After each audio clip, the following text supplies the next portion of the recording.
রাষ্ট্রের রন্ধে রন্ধে আওয়ামী ফ্যাসিবাদী যুগের প্রেতাত্মারা কিন্তু এখনো ঘাপটি করে বসে আছে। তারা শিক্ষায়, অর্থনীতিতে, জুডিশিয়ারিতে, অ্যাডমিনিস্ট্রেশনে সেখানে বসে তারা আবার সেই আওয়ামী ফ্যাসিবাদী যুগে এই দেশকে নিয়ে যাওয়ার জন্য তারা চক্রান্ত করছে। আমরা আজকের এই সম্মেলন থেকে প্রধান উপদেষ্টাকে বলবো, প্রত্যেকটি মন্ত্রণালয়ের দায়িত্বে যে উপদেষ্টারা আছেন আপনারা শনাক্ত করুন, সার্চ করুন, গুরুত্বপূর্ণ কি পয়েন্ট আপনারা কাদেরকে বসিয়েছেন, সেখানে বসে এখনো তারা কিন্তু আমাদের আদর্শ মূল্যবোধের বিরুদ্ধে ষড়যন্ত্র করছে। সদ্য খবর বেরিয়েছে বাংলাদেশ শিল্পকলা একাডেমিতে মহাপরিচালক হিসেবে সৈয়দ জামিল আহমেদকে নিয়োগ দেওয়া হয়েছে। তিনি এসেই বলতেছেন যে 24 সালে এসে মেয়েদের বোরকা পরার দরকার কি। আমরা অবিলম্বে শিল্পকলা একাডেমির পরিচালকের অপসারণ চাই। কেন এই কথা সে বলল, সংশ্লিষ্ট উপদেষ্টাকে এটা বিচার করার জন্য আমরা আজকের এই সম্মেলন থেকে দাবি তুলছি। তেমনি প্রশাসনে, জুডিশিয়ারিতে যারা ঘাপটি মেরে তাদের চাহিদা এখনো পূরণ করতে চায়, এদেরকে শনাক্ত করতে হবে, চিনতে হবে। তা না হলে আবার প্রয়োজনে এই দামাল ছাত্র সভা আবার রাজপথে নেমে এটাকে প্রতিহত করবে। ইঞ্জিনিয়ার্স ইনস্টিটিউশনের আজকের এই মিলনায়তনে উপস্থিত আমার প্রিয় ভাই ও বোনেরা, মহান আল্লাহ তাআলার কাছে এটা আমাদের প্রাণ ভরে শুকর আদায় করার বিষয়। হাজার হাজার ছাত্র জনতার রক্তের উপর দিয়ে এক নতুন বাংলাদেশ নির্মাণের অভিযাত্রায় বাংলাদেশ যখন সামনের দিকে এগিয়ে যাচ্ছে, দীর্ঘ 15 বছরের ফ্যাসিস্ট অত্যাচারী শাসকের জুলুম নির্যাতনে আমরা যখন একটি অন্ধকার কালো যুগে আমাদের সমাজ, শিক্ষা, সভ্যতা, মূল্যবোধকে নিজেদের চোখে সর্বনাশা ধ্বংস জোয়ারে ভেসে যেতে দেখেছি, আমাদের বিপ্লবী তরুণ সমাজ সেই ধ্বংস জোয়ার থেকে রক্ষা করার জন্য এই দেশে যে রক্ত দিয়েছে, সেই মুক্ত স্বাধীন নতুন বাংলাদেশে একটি স্বস্তির নিঃশ্বাস ফেলে এমন একটি মিলনায়তনে শিক্ষকদের যে সম্মেলন অনুষ্ঠিত হচ্ছে, এটা মহান আল্লাহ তাআলার তরফ থেকে আমাদের প্রতি এক করুণা। আমরা কিছুদিন আগেও বুঝতে পারিনি যে এই বাংলাদেশের এই রূপ হবে, যেখানে একটি ঘরে 2-5 বসে কথা বললে পুলিশ ধরে নিয়ে গিয়ে বলবে তারা নাশকতার জন্য ষড়যন্ত্র করছে। কথা বলা যাবে না, ভোট দেওয়া যাবে না। মুক্ত স্বাধীন বাংলাদেশে আমি আমার নাগরিক অধিকারের কথা বলতে পারবো। নিরপরাধ মানুষদেরকে হত্যা করে, গুম করে, লক্ষ লক্ষ রাজনৈতিক নেতা কর্মীদেরকে কারাগারে রুদ্ধ করে, মিথ্যা মামলায় সাজা দিয়ে, রিমান্ডে নিয়ে, নির্যাতন করে, ফাঁসি দিয়ে আমাদের তরুণ ছাত্র সমাজের ছাত্র জীবন, লেখাপড়া, ক্যারিয়ারকে ধ্বংস করে দিয়ে একটা কালো যুগ আমাদের উপরে চেপে বসেছিল। জাতি আমরা অনেকে নিরাশ হয়ে, হতাশ হয়ে বলতাম, আমাদের এই কালো যুগের কি কখনো অবসান হবে না? অনেকে বলতেই স্বৈরাচারী শেখ হাসিনা বোধহয় মৃত্যু ছাড়া বোধহয় আমাদের দেশ ছেড়ে যাবে না, এমন হতাশ হয়ে জাতি চলে গিয়েছিল। বারবার রাজনৈতিক দলের আন্দোলন ব্যর্থ হচ্ছিল, কিন্তু আমাদের তরুণ সংগ্রামী দামাল ছাত্র সমাজ হাজারো ছাত্রের রক্তের রাজপথ ঝেলে দিয়ে তারা এই ত্যাগ এবং কোরবানির বিনিময়ে আমাদের 15 বছরের দীর্ঘ আন্দোলনকে একটা সফলতার মঞ্জিলে তারা পৌঁছে দিয়েছে। এটা মহান আল্লাহর এক শুকরিয়া এবং আলহামদুলিল্লাহ। সেই কারণে আজকে বাংলাদেশ এই আদর্শ শিক্ষক ফেডারেশনের সম্মেলন এই মিলনায়তনে অনুষ্ঠিত পাচ্ছে, সেজন্য আমরা আল্লাহর কাছে শুকরিয়া আদায় করছি। আমি এই আদর্শ শিক্ষক ফেডারেশনের শিক্ষক এবং শিক্ষা নিয়ে যে আন্দোলন, এই সংগঠনটি প্রতিষ্ঠা এবং সূচনা এর একটু ছোট্ট ইতিহাসের দিকে আপনি আজকের এই সম্মেলনে সম্মানিত শিক্ষক এবং শিক্ষক নেতৃবৃন্দের দৃষ্টি আকর্ষণ করতে চাই। আমার আগে যারা আলোচনা করেছেন জাতির সমস্যা সংকট নিয়ে, শিক্ষার সমস্যা নিয়ে, জাতির মূল্যবোধ কিভাবে ধ্বংস হয়েছে তাও তুলে ধরেছেন। অনেক দাবি দাওয়া এখানে উপস্থাপিত হয়েছে। আমি মনে করি যে শিক্ষক ফেডারেশনটা অনেকগুলো শিক্ষক সংগঠনের একটা গার্ডিয়ান অর্গানাইজেশন। এখানে ইউনিভার্সিটি, কলেজ, মাধ্যমিক, প্রাথমিক, নিম্ন মাধ্যমিক, মাদ্রাসা, সব ধরনের প্রতিষ্ঠানে যে শিক্ষক সংগঠন গড়ে উঠেছে, এই সকল শিক্ষক সংগঠনের সম্মিলিত সংগঠন হচ্ছে আদর্শ শিক্ষক ফেডারেশন। এটা একটা অভিভাবক সংগঠন। বাংলাদেশের একটা নির্দিষ্ট লক্ষ্যকে সামনে রেখে জাতির একটি নাজুক সময়ে আদর্শ শিক্ষক পরিষদ নামে একটি শিক্ষক সংগঠন গঠিত হয়েছিল। সেই ইতিহাস আপনাদের সকলেই মনে আছে। তার আগের ছোট্ট ইতিহাস হলো ইসলামিক এডুকেশন সোসাইটি নামে একটি ইসলামী শিক্ষার গবেষণা, শিক্ষা বিস্তার, আমাদের জাতির নতুন তরুণ প্রজন্মকে গঠন করার জন্য, একটা নতুন মূল্যবোধ সৃষ্টি করার জন্য ইসলামিক এডুকেশন সোসাইটি গঠিত হয়েছিল। এবং এই এডুকেশন সোসাইটি গঠিত হওয়ার পর ধীরে ধীরে এর যারা দায়িত্বে ছিলেন, দেশের বরেণ্য শিক্ষাবিদগণ যারা দেশ জাতিকে নিয়ে ভাবতেন, ডক্টর কুদরতি খুদা যখন নাস্তিক্যবাদী একটি শিক্ষা কমিশন গঠন করে তার নেতৃত্বে এই জাতিকে অন্ধকারের দিকে ঠেলে দেওয়া হচ্ছিল, তখন এই ইসলামিক এডুকেশন সোসাইটি গঠিত হয়ে ধীরে ধীরে দেশবাসীর সামনে ইসলামী শিক্ষা, তার মূল্যবোধ, জাতি গঠনের শিক্ষার প্রয়োজন এবং তরুণ ছাত্র সমাজের চরিত্র ছাত্র জীবনে গড়তে না পারলে জাতি কিভাবে শেষ হয়ে যাবে তার অনুকূলে দেশব্যাপী জনমত গড়ে তোলার জন্য এই এডুকেশন সোসাইটি কিন্তু ব্যাপক ভূমিকা রেখেছিল। অনেক শিক্ষা প্রতিষ্ঠান গড়ে উঠেছিল, কিন্ডার গার্ডেন গড়ে উঠেছিল, প্রাথমিক লেভেলে অনেক ইসলামী শিক্ষার মডেল তৈরি করার জন্য গবেষণা করে ইসলামিক এডুকেশন সোসাইটি এই প্রতিষ্ঠান গড়ে তুলেছিল। তারপর ধীরে ধীরে এই এডুকেশন সোসাইটির একটা আন্দোলনের রূপান্তর হলো কিন্তু আদর্শ শিক্ষক পরিষদ।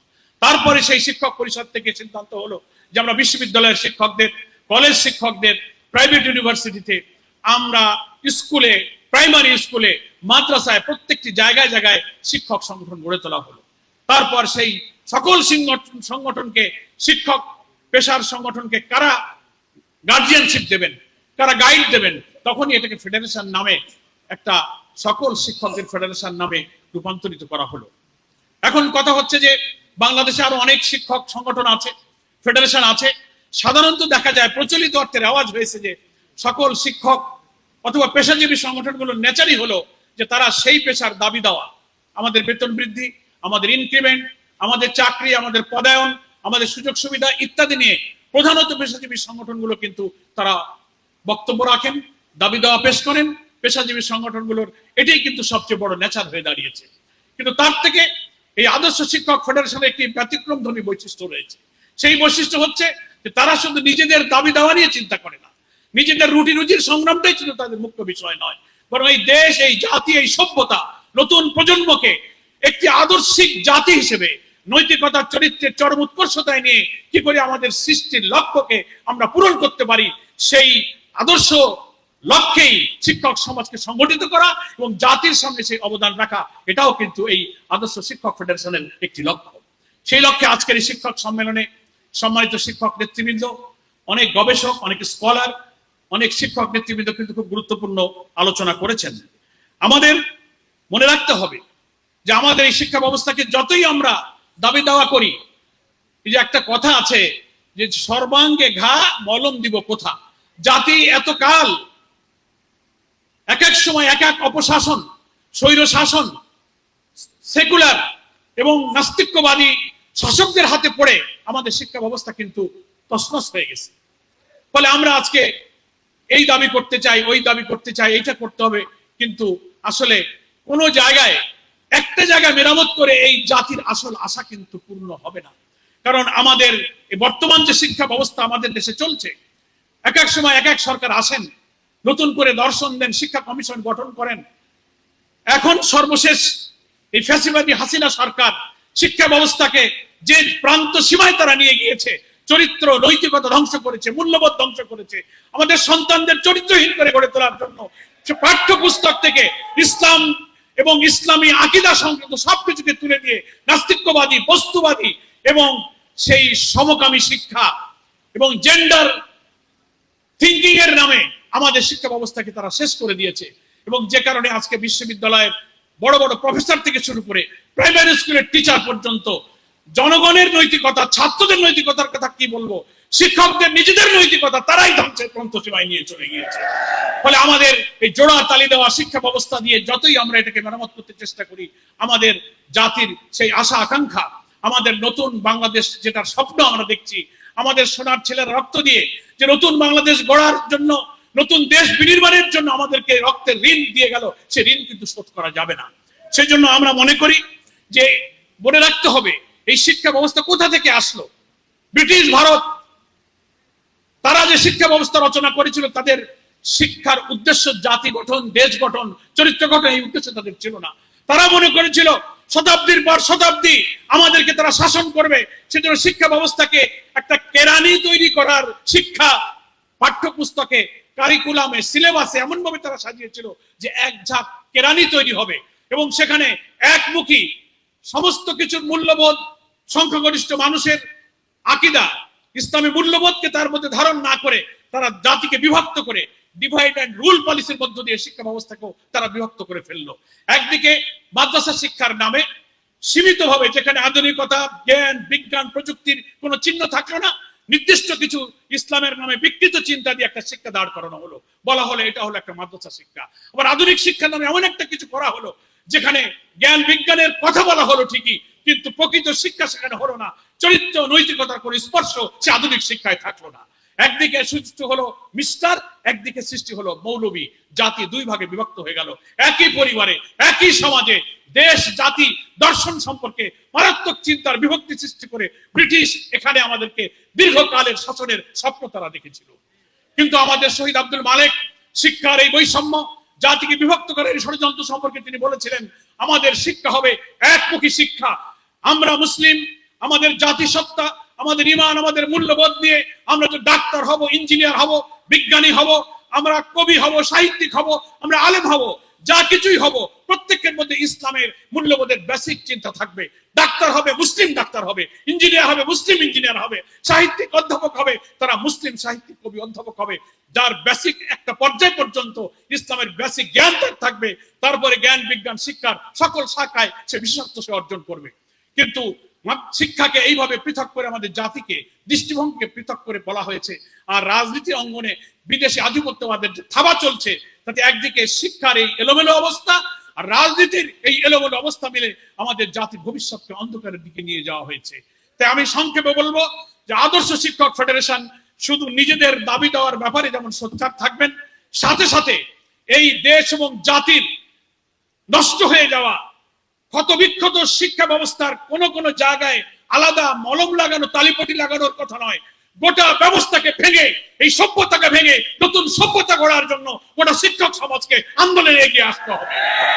তা না হলে আপনি চিন্তা করতে পারেন, বিশ্ববিদ্যালয়ের টিচারদের নৈতিকতা নাই, চরিত্র নাই, তারা ছাত্রীদেরকে ধর্ষণ করে, তাদের চরিত্রহীনতার জন্য চাকরি সাসপেন্ড হয়। ঠিক তেমনি স্কুলেও শিক্ষকদের যখন চরিত্র নেই, তো তারা ছাত্র ছাত্রীদেরকে কি চরিত্র গঠনের নসিহত তারা করবে?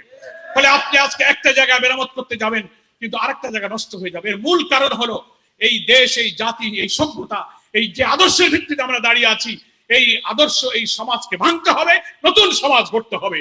এবং সমাজের রাষ্ট্রপতি থেকে, সংসদ থেকে, সংবিধান থেকে শুরু করে একেবারে অধস্তন পর্যন্ত যদি ইসলামী মূল্যবোধের আলোকে আমরা একটি নতুন সমাজ গড়তে পারি, সেই সমাজের শিক্ষা, সেই সমাজের অর্থনীতি, সেই সমাজের রাষ্ট্র ব্যবস্থা, সেই সমাজের সমস্ত দিক এবং বিভাগ এমন একটি আদর্শ করে দাঁড়িয়ে যাবে, তখন আর অনৈতিকতা, চরিত্রহীনতা থাকবে না। তখন শিক্ষার মধ্যে, ওই যে একজন কবি শিক্ষার সংজ্ঞা দিতে গিয়ে বলেছিলেন যে education is the harmonious development body, mind and soul, দেহ, মন এবং আত্মার একটা সমন্বিত উন্নয়নের নামই হচ্ছে শিক্ষা।